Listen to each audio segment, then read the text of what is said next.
Welcome back to the History of the Papacy podcast. I am your host, Steve Guerra. Thank you for joining me today.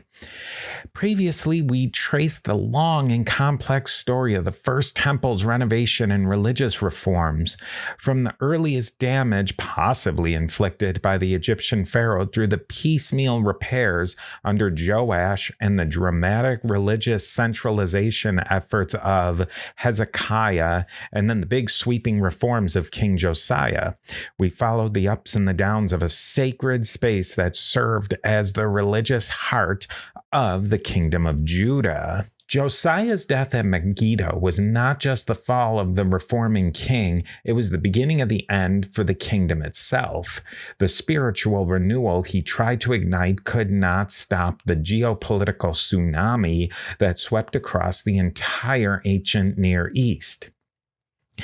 Right now, we're going to turn to the final days of the First Temple. We will explore the destruction of Solomon's great structure and then the unraveling of the monarchy of Judah, the conquest of Jerusalem by the Babylonian forces under King Nebuchadnezzar, and then just dip a little bit into the aftermath. This was not just the collapse of a building, it was the collapse of the world for the Judahites, and yet, out of the ashes, something unexpected began to take shape. Let's get into the story of how the First Temple fell and what came next. From Assyria to Babylon. So we talked about some of the external pressures facing the Judahite kingdom. Egypt always loomed to the southwest, while to the east, kingdoms and empires from Mesopotamia had long played a major role in shaping the politics of the region. You had Egypt and Mesopotamian empires just always crashing into each other, and the logical place for them to crash together was in the southern Levant. In 722-ish BCE, the northern kingdom of Israel was conquered by the Assyrian Empire. Judah was nearly swept away as well, but under King Hezekiah, the kingdom managed to just hold on by the tip of its fingers. Hezekiah fought back where he could and bribed the Assyrian king Sennacherib to keep some measure of autonomy, even if it meant accepting vassal status. The Assyrians were a known quantity by then, a dangerous quantity, but familiar. We ended previously with the death of King Josiah at the hands of the Egyptians at the Battle of Megiddo. That marked a real turning point. The end was nigh, and it was not just the old enemies Judah had to worry about. By this point, the Assyrians were no longer the dominant force in Mesopotamia. A new empire had emerged, the Neo-Babylonian Empire. Powerful, ambitious, and eager to control the same trade routes and strategic lands that had once been part of the Assyrian Empire's sphere of influence. So let's take a moment to see where this new power came from and how it would ultimately bring Solomon's temple to the ground. Decline, fall, and rise of many empires. Right now, we're standing on the eve of Jerusalem's destruction and the fall of Solomon's temple at the end of King Josiah's reign. It's been nearly 3/4 of a century since the days of Hezekiah, and in that time, the geopolitical map of ancient Near East has shifted dramatically. The once mighty Assyrian Empire was gone. Completely gone, wiped off the map, and almost erased from the historical record. Their downfall came at the hands of a coalition led by the Babylonians and supported by the rising Indo-Iranian peoples, including the Persians, the Scythians, and the Medes. I would like to get into these Indo-Iranian groups more and maybe another time. Suffice it to say, they were a tough people and powerful warriors. And they're eventually going to take over the show, but that's again another story for another day. These new powers brought old school fire and fury to Nineveh and other Assyrian centers, leaving little behind but ruins and memories. Why did the Assyrian Empire fall, you may ask? Historians still debate it, as they debate everything. Some point to their infamous cruelty, which may have made them more enemies than allies, especially among their vassal states. Others suggest they were militarily overextended, stretched too thin across too many borders, or maybe, as it's often the case in Mesopotamia, it was simply time for the next empire to step in and call shamat, or checkmate. However it happened, the Neo-Babylonian Empire was now in control, and it is the second king of that empire who concerns us today, Nebuchadnezzar II. This is the same Nebuchadnezzar who may have commissioned the Hanging Gardens of Babylon, one of Herodotus's so-called 7 wonders of the ancient world, if the gardens did indeed exist. Whether or not he built the gardens, there's no doubt he was a master of building and conquest. Nebuchadnezzar worked to secure and expand the gains of his father, the founder of the Neo-Babylonian state, and a key part of that strategy involved campaigning in the Levant. That meant crushing resistance. That meant Jerusalem. Nebuchadnezzar is the king who ordered the destruction of Solomon's temple. He is the one who exiled the elites of the Judahite kingdom to Babylon, an event that would completely reshape Jewish identity forever. He was a conqueror for sure, but also a visionary builder. The biblical writers had their own perspective on the man, as we well know. So next, let's look at Nebuchadnezzar and then the destruction of Jerusalem through the lens of the biblical narrative. And as you might expect, the reviews of Nebuchadnezzar in the Bible were not exactly glowing. Let's get into some history in the Bible. Many of you will get the reference in this section's title, a little nod to our dear friend Gary Stevens and his History in the Bible podcast. If you want to take a much deeper dive into the Babylonians and their place in the biblical narrative, especially the events surrounding the destruction of the first temple, listen to Gary's podcast. And I also highly recommend another great source, which is Gil Kedron's A Podcast of Biblical Proportions, which offers a thoughtful, layered analysis of these stories from fresh and unique angles.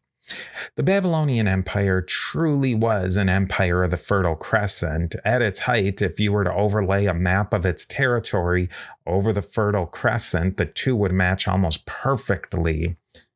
In the region of Judah, the boundary between the Neo-Babylonian Empire and Egypt practically lines up with the modern-day border between the modern nation-states of Israel and Egypt. Geography may change names, but power struggles tend to trace the same old roots. In the Bible, Nebuchadnezzar is portrayed as the ultimate baddie, and honestly, who can blame the biblical writers for that? From their perspective, he destroyed not only their capital city, but the very house of their God. Solomon's temple was gone, the priesthood scattered, and the people exiled from the land they believe they had been divinely promised. Of course, they saw him as the enemy par excellence.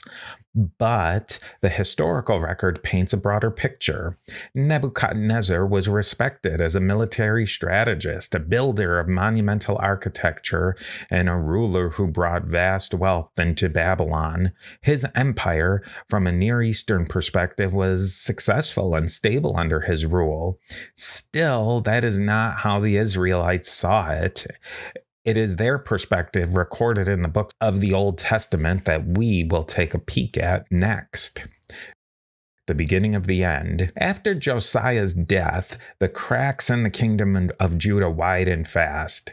His son, Jehoahaz, became king, but not for long. According to both the books of Kings and Chronicles, Jehoahaz had a very short reign because he was deposed by the Pharaoh of Egypt.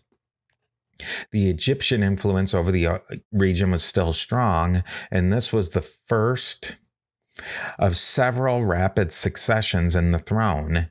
Jehoahaz was replaced by his brother Jehoiakim, and here's where things get a little messy with names. Jehoiakim reigned for about 11 years, at least according to the books of Kings. Neither Kings nor Chronicles paints a flattering picture of him. Both texts seem to go out of their way to highlight just how bad he was, especially in contrast to how awesome Josiah had been. He was remembered as a weak king, spiritually backward and politically vulnerable.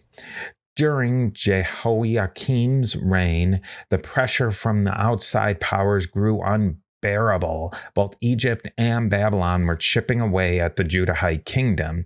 Eventually, Nebuchadnezzar captured Jehoiakim and took him in quote-unquote bronze fetters or shackles. This was not just a symbolic humiliation. The Babylonians raided the temple again. Sacred vessels, treasures, and the physical heritage of the temple worship were all taken. We are now deep into the final act of this story. Now follow closely because the names do not get any easier. Jehoiakim with an N at the end, or just to make things a little less confusing, he was also known as Jeconiah, became the next king. Chronicle says he was 8 years old at the time when he took the throne. King says he was 18. Let's get into a little deep dive of Jeconiah's age differences between Kings and Chronicles. I don't know, I went down a little rabbit hole of a Reddit and then a wider internet search on this one. It's not the highest grade academic research, I know, but it was definitely entertaining. Some people take this as the so-called gotcha moment, pointing to it as clear evidence of a contradiction, major contradiction in the Bible. That obviously causes issues for anyone who holds Bible to an inerrancy level. Others argue that one of the numbers is just a scribal error, basically an ancient typo. And then there's a third group that suggests a more nuanced theory that Chronicles may have recorded Jeconiah's age when he had become co-regent or vice king, possibly ruling alongside his father, Jehoiakim, while Kings recorded his age when he became full king after his father's death, after his father was taken into bondage into Egypt or died, one or the other. Whichever explanation you prefer, one thing is clear: Jeconiah's reign was brief, very brief. He was quickly taken into captivity by the Babylonians. In many ways, Jeconiah was the last true king of Judah. He was the final monarch who had held any claim to real sovereignty, even if it was short-lived, and it was kind of a vassal status. What came after him was a little more than just the final collapse, the real, when the floor just completely fell out. This is the end. This is about as bad as it gets. With Jeconiah taken into exile, Nebuchadnezzar installed a new ruler in Jerusalem, the last surviving son of Josiah. His name was Mattaniah or Mattanyahu, but the Babylonians gave him a new name, Zedekiah. It was a reminder of who was really in charge. He was not the king in the traditional sense. He was more of an ethnarch, a puppet leader placed over a tiny, weakened rump state.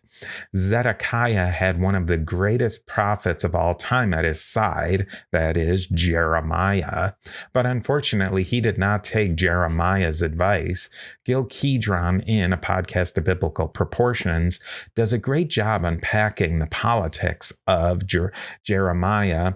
And if you want to go into a much deeper dive into that story, he even came on to the History of the Papacy podcast to give an overview of his series. Look for links in the show notes for that. For our purposes here, what matters is that Zedekiah stood at a crossroads and he chose a path that led straight to ruin. At this point, our sources, Chronicles, Kings, and now the book of Jeremiah, start to diverge slightly in how they explain what happened next. Kings gives us a short, blunt explanation. Zedekiah rebelled against Babylon. That's it. One line. Chronicles is even vaguer, giving us very little detail about why Nebuchadnezzar decided to act. Jeremiah, however, offers us a bit more. According to the prophet, Zedekiah began to make moves in aligning himself with Egypt, perhaps hoping the old rival of Babylon could offer some military support. It didn't work. The Babylonians would not tolerate rebellion from a client king, especially not one flirting with Egypt. Nebuchadnezzar responded with force. He laid siege to Jerusalem. At first, there was hope. The Egyptians did show up. For a moment, it looked like they might actually even help. But they were defeated and driven back by the Babylonians. The siege resumed. The walls held fast for a while, but the end was coming. The Babylonians broke through, sacked the city, and destroyed everything, including Solomon's temple. And with that, we move into the final act, the last stand of Zedekiah, the fall of Judah, and the utter devastation of the house of God that Solomon built from the ashes. The final blow was devastating, both physically and symbolically. The fall of Jerusalem was not just the end of a city, it was the collapse of a world view. The book of Jeremiah gives us one of the most chilling accounts of what happened in the aftermath of the siege. So this is a quote from chapter 9 of the book of Jeremiah, verses 6 through 10. We read, Then the king of Babylon killed the sons of Zedekiah before his eyes in Riblah. The king of Babylon also killed all the nobles of Judah. Moreover, he put out Zedekiah's eyes and bound him with bronze fetters to carry him off to Babylon. And the Chaldeans burned the king's house and the houses of the people with fire and broke down the walls of Jerusalem. Then Nebuzaradan, the captain of the guard, carried away captive to Babylon the remnant of the people who remained in the city and those who defected to him with the rest of the people who remained. But Nebuzaradan, the captain of the guard, left in the land of Judah the poor people who had nothing and gave them vineyards and fields at the same time. It's hard to imagine a more thorough and deliberate dismantling of a kingdom. Now, to be fair, the Babylonians probably did not kill all the nobles of Judah, but they certainly killed many of them, enough to eliminate the leadership class and to severely break the leadership class. Zedekiah's fate sealed the deal. He would see his sons executed before him. Then he was blinded and taken away into chains. No more king, no more crown, princes, no more resistance. In place of a monarchy, the Babylonians appointed a governor to oversee what remained. The new province was called Yehud. It was no longer an independent kingdom. It was a conquered land administered by imperial officials. The Babylonians carried off the best and brightest, the aristocracy and the merchants and the scribes, the craftsmen, anyone who had influence or could be useful in the empire. This was not an act of random cruelty. It was a standard imperial policy. You remove the power base and resettle it to serve your needs elsewhere. And that's exactly what they did. As for the temple, Solomon's temple, it was gone, ransacked, burned, reduced to rubble. The place where heaven and earth were believed to meet, where generations had worshipped, sacrificed, celebrated the Passover, and the Day of Atonement was no more, gone, poof, just gone. And just like that, the first temple period was over. What does archaeology say about all this? When it comes to the physical remains of Solomon's temple, we run into one major and reoccurring difficulty. As we mentioned before, the original first temple is believed to be buried beneath the second temple complex, which was later destroyed by the Romans. On top of all of that sits the Al-Aqsa Mosque and the Dome of the Rock. active religious sites that are central to Islam. And then everything else is, then you have the modern city of Jerusalem that's sitting all over the place and all around the Temple Mount. That means archaeology has serious limits. Access to the site is restricted for religious, political, and cultural reasons, and understandably so. With all of that in mind, there is very little, and according to most mainstream scholars, no visible archaeological evidence of Solomon's temple today. Of course, not everyone agrees with that conclusion. A few tantalizing artifacts and architectural fragments have been claimed to be from the first temple, but these claims are hotly debated. Most notably, the Israel Antiquities Authority does not support these assertions. The Israel Antiquities Authority, or IAA, is a government agency of the modern state of Israel. Its mission is clearly stated. The Israel Antiquities Authority will serve as the leading professional body for the study of the archaeology of Eretz Israel.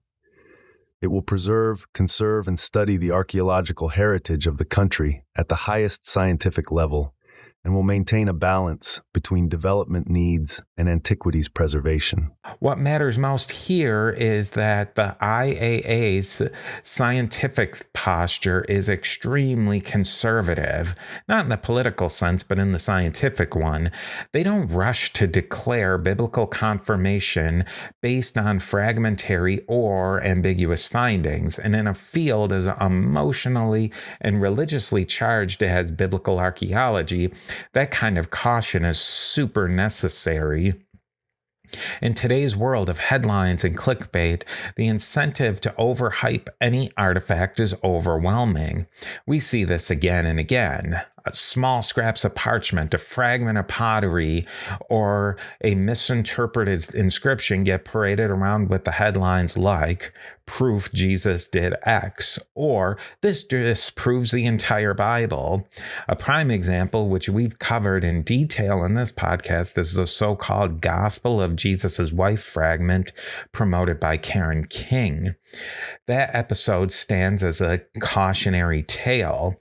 A huge portion of the academic community bought into a sensational find that, in hindsight, had all the red flags of a forgery. It should have been stopped much earlier in the process. That is why you need organizations like the IAA. They act as brakes. Maybe they go too far sometimes, and maybe some real discoveries get slowed down in the process. But when dealing with the archaeology of the Bible, Judaism, Christianity, and Islam, in my opinion, at least, it's far better to err on the side of caution than to spark another wave of misinformation or so-called fake news. Now, there are a few tantalizing theories floating about what might still remain of Solomon's temple. These views fall well outside of the academic mainstream, but they continue to circulate in both popular and scholarly fringe circles. Some of this is admittedly massive conjecture. One of the core arguments goes like this: there was no practical reason for Nebuchadnezzar to completely dismantle the physical foundation of the temple. Tearing down stone walls and foundation blocks in the ancient world would have been a massive job. It was labor-intensive, time-consuming, and ultimately just unnecessary. The destruction of sacred objects, the ark, the garments of the priests, ceremonial vessels, and of course the looting of the temple's wealth would have sent the message loud and clear. In that light, some scholars argue that parts of the original foundation might have been left intact simply because there was no reason to destroy them. That idea has led to a lot of discussion, especially about a particular section of masonry along the current Temple Mount that looks, according to some, just out of whack with the rest of the Herodian or Second Temple construction. The theory goes that when Herod built the second temple, he had to conform to something that was already there, possibly a section of Solomon's temple that had survived. It's really an intriguing thought, but every time I read through one of these articles or papers, the number of what you might call presumablys and may-haves just keeps stacking up. The logical leaps become wider and the evidence thinner. I'm no archaeologist, and I'm certainly not a trained scholar of ancient architecture, but I do know what logical twisting and logical twister looks like. A lot of these arguments rely on speculation layered over more speculation. That does not mean they are definitively wrong, but it just means we have to be super careful, especially as laymen and amateurs. Curiosity is good. Confirmation bias dressed up as discovery is something else entirely. And so the foundations of Solomon's temple, if any remain, are still shrouded in mystery, buried not just beneath stone, but beneath centuries of faith, politics, hope, and just building. And with that, we have the end of the beginning. With all that, we come to the end of this episode and the close of our journey through the life, renovation, and destruction of Solomon's temple. We began with a building project, a house for the Lord, built at the height of Israel's united monarchy. We followed the temple through times of neglect and revival, kings who defiled it and others who tried to save it. Joash repaired it, Hezekiah reformed it, Josiah tried to restore it to its original glory, but the wall still came down. The city burned, the people were taken into exile, and yet the story did not just end there.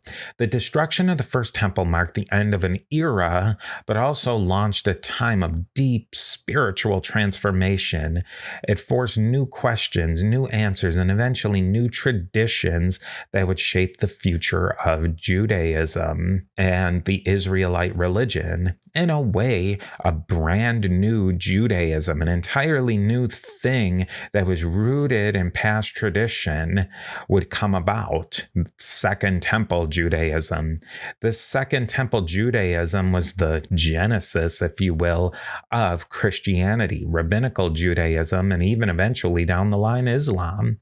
As we wrap up this series, I want to thank you for coming along on this journey, but we're just getting started. Our next series will take us into a new direction and new ideas.